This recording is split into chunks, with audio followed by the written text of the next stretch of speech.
అందరికీ నమస్కారం. ఇది ఆర్య వయస్సులో ఒక్కడే అని కాకుండా అన్ని కులాలకి సంబంధించిన పెద్దలందరూ కూడా ఒకసారి మనసు పెట్టి దయచేసి వినండి ఇది. ఎందుకంటే పెనుగొండ క్షేత్రంలో ఉన్న వాసవి కన్యకా పరమేశ్వరి అమ్మవారిని చూడటానికే అక్కడికి ఒక పెనుగొండ నగరేశ్వర మహిషాసుర మర్దిని వాసవి కన్యకా పరమేశ్వర ఆలయం దగ్గర ఒక బస్సు ఆగిందంటే డెఫినెట్గా వాళ్ళు వచ్చింది కన్యకా పరమేశ్వరి దర్శనార్థమే అని చెప్పి మనం అర్థం చేసుకోవాలి. ఎందుకంటే ఈరోజు ప్రతి గ్రామంలోని ప్రతి ఊర్లోని చాలా శివాలయాలు ఉన్నాయి. 4, 5 శివాలయాలు, పెద్ద పెద్ద శివాలయాలు, మంచి మంచి శివాలయాలు ఉన్న గ్రామాలు చాలా ఉన్నాయి. పోనీ కొంచెం రద్దీగా ఏమి ఉంటాయంటే పంచరామ క్షేత్రాలు అటువంటి శివాలయాలు ఫేమస్ ఉన్నాయి. శ్రీశైలం లాంటివి అవి కొంచెం బాగా ఫ్లోటింగ్ ఉంటుంది, కానీ చాలా శివాలయాలు తక్కువ ఉంటాయి. కాకపోతే పెనుగొండలో ఉన్న ఈ ఆలయానికి దేనికయ్యా అంటే కన్యకా పరమేశ్వరి అమ్మవారు ఉన్నారు కాబట్టి రాష్ట్రంలో కానీ, దేశంలో కానీ, విదేశాల్లో కానీ ఎక్కడ ఉన్న వ్యక్తి అయినా సరే కొంచెం అట్రాక్ట్ అవుతాడు అమ్మవారిని. పనిలో పనిగా నగరేశ్వర స్వామిని కానీ, మహిషాసుర మర్దిని అమ్మవారిని కానీ దర్శనం చేసుకుంటారు. 3 1 బై 1 ఉంటాయి. కాబట్టి ఈ ఈ దేవాలయం ప్రాచుర్యం పొందడానికి కానీ, ఈ దేవాలయానికి ఆదాయం రావడానికి కానీ, లేకపోతే ఈ దేవాలయం అభివృద్ధిలోకి వెళ్ళటానికి కానీ ఓ 10 మంది మనుషులు వస్తున్నారంటే అదంతా కన్యకా పరమేశ్వరి అమ్మవారి దయ. దాన్ని ఆసరా చేసుకుని ఇక్కడ చాలా వెళ్తున్నారు. చాలామంది వ్యాపారాలు చేసేస్తున్నారు. నేనంటే నాకు పడి ఉంటున్నారు. ఇంక ఎందుకు ఏడుతున్నారో ఇవన్నీ పెద్ద పెద్ద మాటలు అయిపోతున్నాయి. అందరూ కూడా ఏదో నేనేదో నక్సలైట్లాగా, వేగబాండ్లాగా, తిరుగుబాటుదారులుగా నన్ను బాగున్నారు, కానీ అసలు ఏం జరుగుతుంది ఇక్కడ అనేది మీరు ఒకసారి ఆలోచించుకోండి. ఈ దేవాలయానికి నగరేశ్వర స్వామి, మహిషాసుర మర్దిని, వాసవి కన్యకా పరమేశ్వరి అమ్మవారి దేవాలయానికి వచ్చి జనంలో 99% మాత్రం అమ్మవారి కోసం వచ్చి అన్ని దర్శనం చేసుకుంటున్నారు. అది ఒప్పుకు తిరగాలి ఎవడైనా సరే, వైశ్యాసే కాదు, కోపడైనా లేకపోతే ఇంకొకటైనా ఎవడైనా ఒప్పుకు తిరగాలి. కానీ అదే టైంలో అమ్మవారి పేరు చెప్పి పెనుగొండను వాడేసుకుంటున్నారు, దేవాలయాన్ని వాడేసుకుంటున్నారు, అమ్మవారిని వాడేసుకుంటున్నారు. అది కరెక్ట్ కాదు. ఎందుకంటే ఏదైనా సిస్టమేటిక్గా జరగకపోతే ప్రతి ఒడు కొంచెం చేస్తాడు. నాలంటాడు పని బట్టలు ఎన్నోళ్ళు ఉంటాం కదా కొంతమంది. మీకు ఒక యథార్థమైన కథ చెప్తున్నాను, వినండి. అందులో పాత్రదారులు అంతా కూడా వైశాసే. ఏంటంటే కొన్ని రోజుల క్రితం ఆషాఢ మాసంలో కన్యకా పరమేశ్వరి అమ్మవారికి సారి ఇవ్వటం కోసం వాసవి క్లబ్స్ ఇంటర్నేషనల్ సంబంధించిన ఒక ప్రతినిధుల బృందం ఒక 5 మనుషులు కలిపి గ్రంథి రాము దగ్గరికి వచ్చారట. ఏమన్నా మేము పలానా తారీఖున పెనుగొండ ఊరు ఎంట్రన్స్లో దిగి సారీ, చీర ఇవన్నీ పట్టుకుని ఊరేగింపుగా ఇలాగ బజారంపడ బయలుదేరి వచ్చి అమ్మవారికి అవన్నీ సమర్పిస్తామంటే అవన్నీ అయిపోయిన తర్వాత మా పూజలు కార్యక్రమాలు అన్నీ అయిపోయిన తర్వాత మాకు అన్నప్రసాదం పెట్టించండి, దానికి నిమిత్తం డబ్బులు మేము ముందే ఇచ్చేస్తాం, మాకు వండించి పెట్టించండి చాలు, మీది అని కాదు అని చెప్పి అన్నారట. సరే అండి, అయితే ఇక్కడ కూర్చోండి అని చెప్పి అతను ఆ 1200 మందికి ఎంత అవుతుందో చెప్పమన్నాడు. ఇప్పుడే డబ్బు ఇచ్చేస్తాం. అదేవిధంగా ఒకేసారి 1200 మంది కంటే ఉన్న స్టాఫ్ చేయలేకపోవచ్చు, ఒక 10 మంది అవసరమైతే మనుషుల్ని పెట్టించుకోండి, వాళ్ళకి అమౌంట్ ఎంత పే చేసేద్దాం అని చెప్పి అన్నారట. గ్రంథి రామ వెంటనే ఈవో గారికి ఫోన్ చేశాడంట, ఈ రాంపదేట్ల గారికి. ఫోన్ చేసి ఏమంటే ఇట్లాగా వైశాస్ పలానా పర్పస్ నిమిత్తం వస్తున్నారు, ఆషాఢ మాసం కదా, అమ్మవారికి సారి నిమిత్తం సారి ఇవ్వటం కోసమే విజయవాడ ఇటబడు ఆ పరిసర ప్రాంతాల్లో ఉన్న వీళ్ళంతా కూడా వస్తారంటే ఓ 1200 మందికి భోజనం పెట్టించవలసి ఉంటుంది, డబ్బులు ఇచ్చేస్తారు, అంతైతే అంత, మీరు ఇప్పుడు చెప్తే ఇప్పుడు ఇచ్చేస్తారు అంటున్నారు. వాళ్ళు వచ్చారు, 5 ఉన్నారు కూర్చున్నారని చెప్తే ఈ ఈవో గారు ఏమన్నా అట్లా కాదు, మనం 100-120 మందికి మించి చేయట్లేదు కదా, ఎందుకన్నా మంది ఒకసారి చైర్మన్ గారిని అడగమని చెప్పి అన్నాడంట. అప్పుడు చైర్మన్ పదవులు అప్పటికి లేవు, ఇప్పటికి లేవు, నాకు తెలుసు. ఇంకా అది నోటిఫికేషన్ రాలేదు, అది రావాలి, ప్రమాణ స్వీకారం అవ్వాకన్నా చైర్మన్ అది. కాకపోతే ఏంటంటే ఈ లోపల యాక్టింగ్ చేస్తున్నారు అక్కడ కొంత అడవడి, కాబోయే చైర్మన్ మేమే కదా అని చెప్పి. ఇటు తిరిగి ఇటు వచ్చినా మళ్ళీ అవమానం పాలైపోలే, ఏం జరుగుతుంది అనేది ఎవరికి తెలుసు. కాకపోతే ఏంటంటే పోలే ఏదో చేసుకుంటున్నారు. ఈయన అడగాలంటే కట్టా సత్యబాబు గారికి ఫోన్ చేశాడు గండ్రాము. ఫోన్ చేశాడో మరి కలుసుకొని మాట్లాడితే ఒక 3 రోజులు టైం కావాలన్నాడంట. ఈ లోపల అలా కాదు, ఇక్కడ ఉన్నారో కూర్చున్నారో వాళ్ళు చెప్పాలంటే సరే అయితే రేపు చెప్తానని చెప్పి అన్నాడంట సత్యబాబు గారు గ్రంథి రాముతోటి. వీళ్ళు వెళ్ళిపోయారు. తర్వాత రోజు గ్రంథి రాము సత్యబాబు గారు మరి కలిసి మాట్లాడుకున్నారో ఫోన్లో మాట్లాడుకున్నారో, జరిగిన సబ్జెక్ట్ ఏంటి అంటే అలా కాదు రాము, ఈ మత్స రవి, బట్టి రవి, ఈ మట్టి రవి అనేవాడు ఉన్నాడు కదా, నేను ఇంతకుముందు అచ్చం వాసుదేవరావుని ఆ రిలయన్స్కి సంబంధించిన ఇష్యూలో, ఆ రిలయన్స్కి సంబంధించి గ్రామ పంచాయతీ కంప్లైంట్లతో గ్రామ పంచాయతీ నోటీసుతో దాని ముందు వల్లే ఈ కట్టా సత్యబాబు గ్రామ పంచాయతీ ఆఫీస్కి వెళ్ళాడు.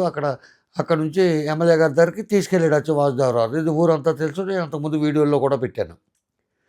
వెళ్తే తర్వాత వీళ్ళు వచ్చేసిన తర్వాత ఈ మట్టి రవి అనే అతను ఎమ్మెల్యే గారితో చెప్పాడట, ఏమంటే మీ దగ్గరికి ఆ కట్టా సత్యబాబు తీసుకొచ్చిన అతను వైఎస్ఆర్సీపీ అతను ఇతరులందరినీ తీసుకొస్తాడని మన దగ్గరికి, కొంచెం ఇతను గమనిస్తూ ఉన్నాను అని చెప్పాడంట.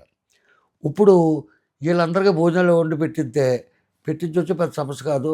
వండి పెట్టింతే ఈ రవి మళ్ళీ వెళ్ళి, ఏమంటే ఈ 1200 మంది వస్తానికి కారణం వీళ్ళందరినీ పట్టుకొచ్చినాడు ఎవడంటే గ్రంథిరాము, అతను వైఎస్ఆర్సీపీ కాబట్టి వెంటనే సత్యబాబు వాళ్ళకి వండి పెట్టించేస్తానికి ఏర్పాట్లు అవి చేసాడని చెప్తాడు. ఆయన మళ్ళీ నా మీద కేకలేస్తాడు అని చెప్పాడంట. ఆ కార్యక్రమం అక్కడితో క్లోజ్ అయిపోయింది. క్లోజ్ అయిపోతే గ్రంథిరాము ఇనిషియేటివ్ తీసుకుని వాళ్ళకి బయట ఎక్కడో వండించి పెట్టించాడట. ఇంకెక్కడైనా దేవాలయంలో వండలేదు, దేవస్థానం వాళ్ళు పెట్టలేదు. ఎంతో ప్రపంచ ప్రసిద్ధిగాంచిన ఆర్యవైశ్యుల ఆరాధ్య దైవం అని చెప్పుకుంటున్నారు కదా, ఆ దేవాలయంలో అమ్మవారి దేవాలయంలో 1200 మందికి భోజనం పెట్టలేని స్థితిలో ఉంది దేవాలయం. అది గమనించుకోండి ఫస్ట్. ఇంత కాదంతా అని చెప్పి మనం చెప్పుకుంటాం కాదు. మీరు 1200 మందికి భోజనం ఏమంటే పెళ్ళిళ్ళు చేసుకుంటుంటే మధ్యతరగతి ప్రజలు వాళ్ళంతా 1000 మందికి 2000 మందికి భోజనాలు వంటోనికి ఎక్కేసి అక్కడ షామియానాలు వేసి భోజనాలు పెట్టేస్తారు. పక్కనేమో వంటలు చేసేస్తారు, గాడి పొయ్యిలు తవ్వి, లేకపోతే పొలాల పొయ్యిల మీద, లేకపోతే గ్యాస్ పట్ల మీద వంట చేసుకుని. మీకు ఎట్లాగా అక్కడ కిచెన్ ఉందా, అవన్నీ ఉన్నాయి. 1కి 2 ఇంతలు శ్రమ అవుతుంది. 4 మనుషులను 10 మంది మనుషులు పెట్టుకోమని వాళ్ళే అన్నారు. అవసరమైతే మనుషులు ఇస్తానని చెప్పి వైఎస్ఆర్ కుర్రోళ్ళనే ఇస్తానని చెప్పి గ్రంథిరాము కూడా అన్నాడంట. వాళ్ళ సహాయ సహకారాలు తీసుకుని మీరు వండించి పెట్టితే ఎంత హ్యాపీగా ఉండంటే 1200 మంది ఎంత ఇచ్చేద్దరు. మీరు అది వాడుకోవటం మీకు రాలేదు. అదే వాసవి ఇంటర్నేషనల్లో వాసవి కనికా పరమేశ్వరం వారి దేవస్థానాన్ని కానీ ఈ పెనుగొండను కానీ వాళ్ళు ఏ విధంగా వాడుకుంటున్నారు అనేది నేను చెప్తాను.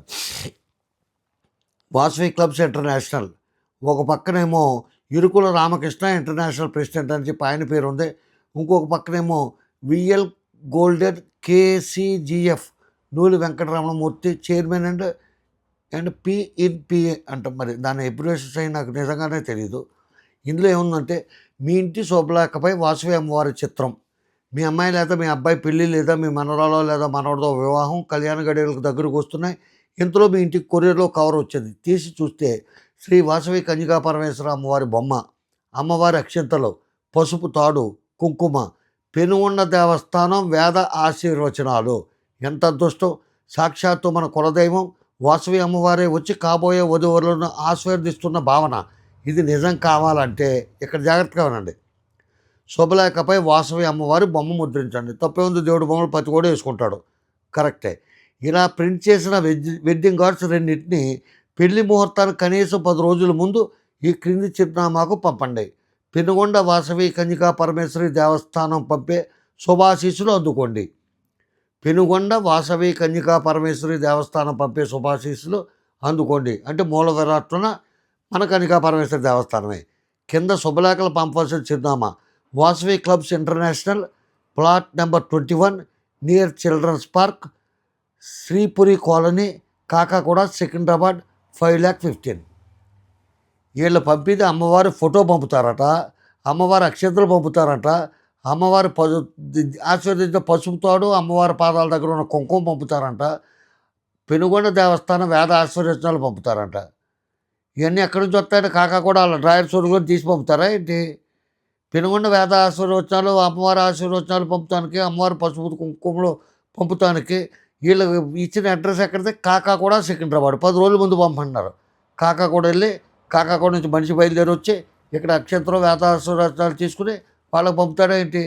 ఇది అమ్మవారి గుడిని వాడుకుంటాం. ఈ వాసవి క్లబ్స్ ఇంటర్నేషనల్ అవ్వచ్చు, ఎవరైనా అవ్వచ్చు. ఆ తెలివితేటలు మన పెనుగొండ వైశాఖకి పొరుగురులు డబ్బులు తెచ్చేసిన వాళ్ళు చాలామంది ఉన్నారు. ఆ తెలివితేటలో అమ్మవారి గుడి డెవలప్మెంట్కి ఎందుకు వాడట్లేదు? ఒక 12 మందికి అన్నం పెట్టలేని అంత దరిద్ర స్థితిలో ఉన్నామా? ఎస్, వైశాఖ మేనేజ్మెంట్ కాబట్టి అలా ఉందని చెప్పి నేను అంటాను. మీకు బాధగా ఉండొచ్చు, తప్పుగా ఉండొచ్చు. నేను చెప్తాను దానికి కూడా రేపు వీడియో. రేపొద్దున అంటే ఇప్పుడు టైం ఎంత అయిందంటే 10:57 అయింది. ఏమంటే రాత్రి. ఇవాళ రేపు కాదు, ఎల్లుండ కార్యక్రమం. ఆ, అమ్మవారు దేవత అయిన కార్యక్రమం, అమ్మవారు భగవత్ స్వరూపుడైన కార్యక్రమం. ఆ రోజున అటువంటి భగవత్ స్వరూపిణ్ణి వాళ్ళ కళలోని ఇళ్ళలోని భౌతికంగానే ఆరాధించే పెనుగొండ గ్రామ ఆడపడుచులు, ఆర్యవైశ్య అమ్మలో, చెల్లులు, అక్కలో వీళ్ళందరికీ ఒక గొప్ప విషయం తెలియజేస్తాను. అందుకని చెప్పి అది రేపు రికార్డ్ చేసి, రేపు కానీ ఇప్పుడు కానీ రికార్డ్ చేసి ఉంచుతాను. ఎల్లుండి పొద్దున్నే దేవస్థానం కార్యక్రమాల్లో రిలే ఇస్తున్నాం. ముందడుగు మీడియా ద్వారా నా సొంత డబ్బులతో నేనే రిలే ఇస్తున్నాను. దాన్ని లింక్ని పెడతాను. దయచేసి అది చూడండి. ప్రతి వాళ్ళు కూడా మీ చుట్టాలకి పట్టాలకి ఆ లింక్ పంపుకోండి. అట్లాగే మా ముందడుగు ఛానల్ సబ్స్క్రైబ్ చేసుకోదలుచుకుంటే చేసుకోండి, దాని లింక్ కూడా పంపుతాను. ఇకపోతే నేను మీ అందరికీ లేడీస్కి, ఆర్యవైశ్య మహిళామణులకు పంపించే వీడియో అయితే అమ్మవారి ఆత్మార్పణ రోజు మీకు ఉదయం 6 గంటలకి ఆ వీడియో రిలీజ్ చేస్తాను. 5:30కి రిలీజ్ చేస్తాను. మీరు అది చూసి అప్పుడు దేవాలయంకి వెళ్ళి దండం పెట్టుకోండి. ఉంటాను. నమస్కారం. రామాంతరావు. జై హింద్.